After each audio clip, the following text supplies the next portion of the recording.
Vamos fazer uma pergunta inicial, certo? Para o nosso amigo Guto, em primeiro lugar.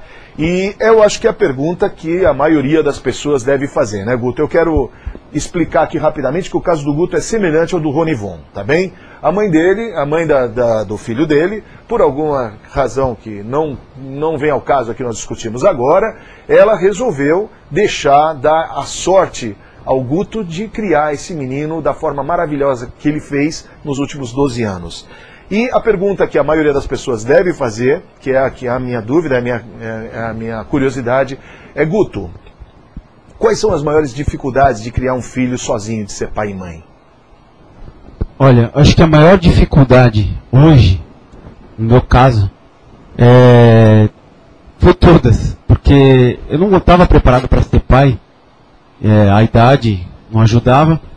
Acredito que se você não tivesse o acompanhamento dos meus próprios pais, dos pais delas, eu acho que a gente não conseguiria fazer onde a gente está hoje.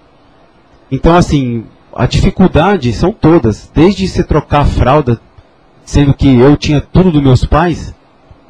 Eu acho que trocar fraldas, levar em pediatra, isso é coisa mais de mãe, de mulher mesmo. Homem só chega em casa, vê o filho e dá um beijo e boa noite. É mais ou menos assim. Pelo menos eu fui criado assim com meus pais, com meu pai. Agora, no caso, botar pra dormir, barriga que dói, ouvido que a gente não sabe, e vai aprendendo, a gente vai aprendendo junto com ele. É vivenciando. Isso é meio complicado, mas a gente só vê isso no dia a dia. Dia, noite. Guto, você teve que trocar fralda?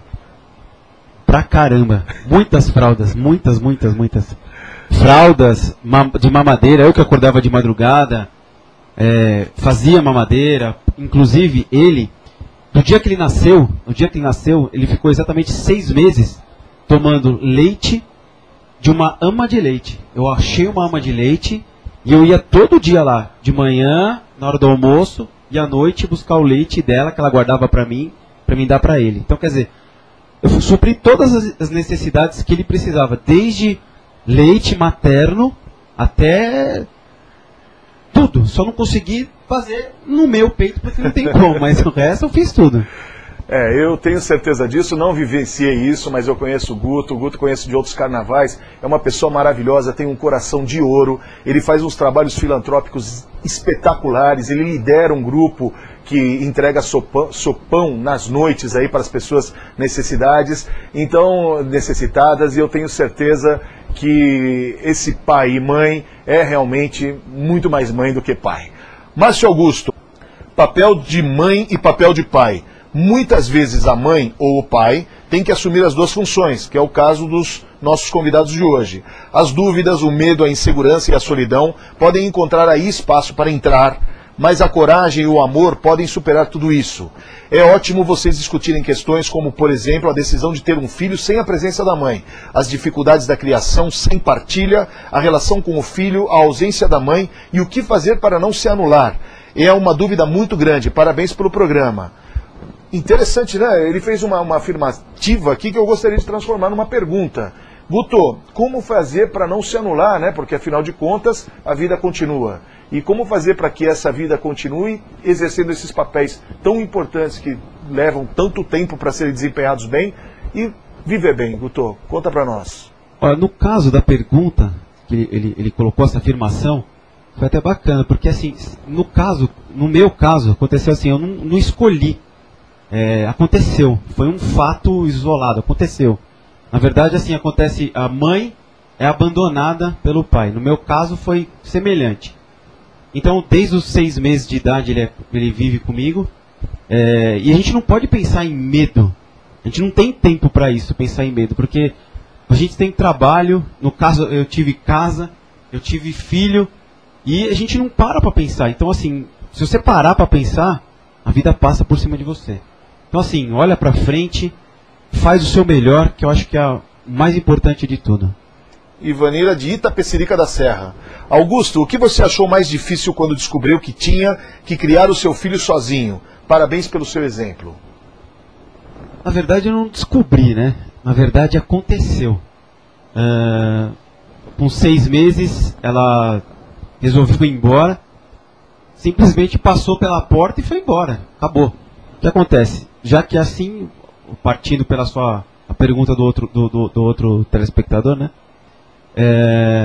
Eu fui até um advogado, ele me instruiu, fomos até o fórum e ela, para minha maior assim, surpresa, ela assinou todos os papéis assim numa boa. Qual que foi a pergunta, perdão? Ela quer saber o que foi mais difícil quando você descobriu que tinha que criar seu filho sozinho. Acho que o mais difícil eu já estava fazendo, porque eu tinha que me preocupar com a nutrição dele, com o sono dele, com o médico, pediatra, onde eu poderia deixar, no caso, uma escolinha. Ele não ficou em escolinha nenhuma, ele ficou comigo, ele ia trabalhar comigo, eu adaptei uma cadeirinha no meu carro, ele ia comigo fazer visita. Então, quer dizer, eu fui me adaptando à vida dele e ele foi me adaptando à minha. E a gente, até hoje é assim. Hoje eu levo ele na escola, a gente senta para fazer lição. Eu, no caso, não senti dificuldade nenhuma. Eu aprendi com ele, ele aprendeu comigo. Não sei se isso é normal, mas foi assim entre eu e ele. É o que o meu colega falou, é o amor. Acho que só o amor responde isso. Sheila Augusto é de Santo André. Sou pai, né? Ela é pai e mãe há 5 anos.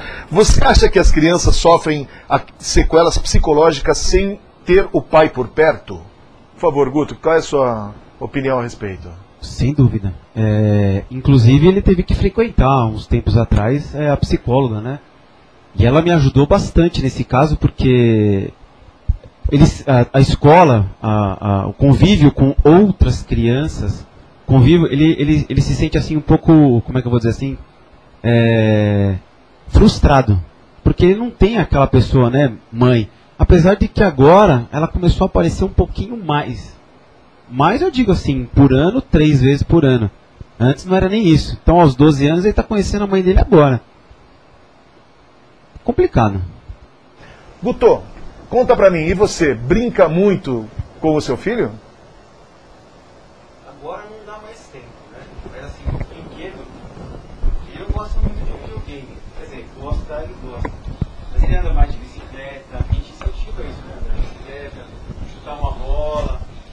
Eu prefiro que ele vá brincar com outras crianças, né? Vai brincar, tipo, no mato, assim, brincar de fazer amizades, né? Do que ficar na frente de uma televisão, na frente de um videogame. Estimular, como que falou, eu achei muito interessante isso, muito bacana. Eu gostaria de ter tido isso na minha vida. Como ele falou, eu tenho que ter interessado nesse livro. Como os convidados administram seu tempo para dar conta de tudo? É uma pergunta do nosso amigo Walter de Sobral, Ceará. Olha, hoje está mais fácil. No caso, a gente acorda às 6h30, nós vamos para a escola, a gente levanta, a gente prepara o café para ele, vamos para a escola. Depois, até 20:40, vou buscar ele na escola, frequento as reuniões, sento lá com cada professora para saber quais são as dificuldades dele. Depois ele fica lá comigo, ele fica numa sala fazendo lição, aí estuda, programa também as questões também de trabalho, de escolares. Depois também tem um tempinho para ele brincar, que não é só estudar não. Ele brinca, vai lá andar de bicicleta. É fácil. Agora ficou fácil. Vamos nos despedindo. Eu quero pedir para o Guto, que teve essa participação tão fantástica hoje aqui conosco, para falar suas últimas palavras, para mandar o seu recado para os pais, para as mães e para todos que estão te assistindo, Guto. Olha, foi um prazer estar aqui, aprendendo também com o colega aqui do lado, com os brinquedos educativos e com as perguntas. Inclusive, quero deixar registrado, os 2 rapazes que falaram que são gays, acho que eles não são gays não, acho que eles são mais homens do que muitos que acham por aí. Então, de parabéns para vocês, façam os seus melhores. Isso aí.